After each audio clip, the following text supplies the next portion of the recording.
Now there's the issue of how do you end a case discussion. There's a lot of debate about this. Some of the criticism of case method is that it leaves students hanging. It's too ambiguous. There's no right answer at the end of the class. Well, there are some ways of managing that. So let's think about first. You have to think about when you want to end the class. If you are trying to end the class when the class time is over, it's too late. In that case, you're likely to leave people hanging. So if you're not watching the clock, we have a clock on the back wall so we can keep track of time. You may take your watch off and put it so you can see it easily. But the ending of the class, in my view, ends before the class ends. It might be 5 minutes, it might be 10 minutes, depending on how you've decided to manage this denouement as the class comes to a close. You know and I know the students are watching their clocks and they're thinking about, I've got to go to the bathroom, I've got to make a phone call, I've got to send a fax. There are lots of things they have to do in the breaks in between classes. So don't start your class ending when the class ends.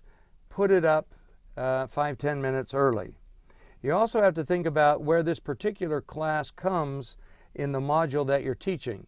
So if it's a very simple class in complexity, the second or the third class in your module, maybe you don't need so much time. If you're near the end of a module, you may want to have more time for people to consolidate not only what happened in that class, but happened in the earlier 2 or 3 classes that contributed to this particular module. So pay attention to that. And then there's the question of, well, who should wrap up? Is that going to be the instructor or the students? I think it's a mistake if instructors do that. Many instructors will come and say, here are the 5 slides, what you should have learned in today's class. Big mistake. Because what happens then is students learn, all we have to do is wait till the end of class, teacher will tell us what we should have learned, all I have to do is take notes on that. Big mistake. I'd much rather have the students do the wrap up. That doesn't mean I'm giving up complete control, because at the end of that discussion where they say, well, I learned this or I learned that and you're recording this on the board, probably at the bottom or the right hand side of your third board, maybe on the sideboard. As soon as they get done with everything they've seen, if they've left a big thing out that you know came up in the class and you want to make sure that they put a little additional attention to, you can say, may I add 1 or 2 things? They'll always say yes. And then you add your 1 or 2 or 3 items, and that rounds out the discussion. So I would avoid this, what I would call the magician's hat syndrome, of pulling the rabbit out of the hat at the end of the class.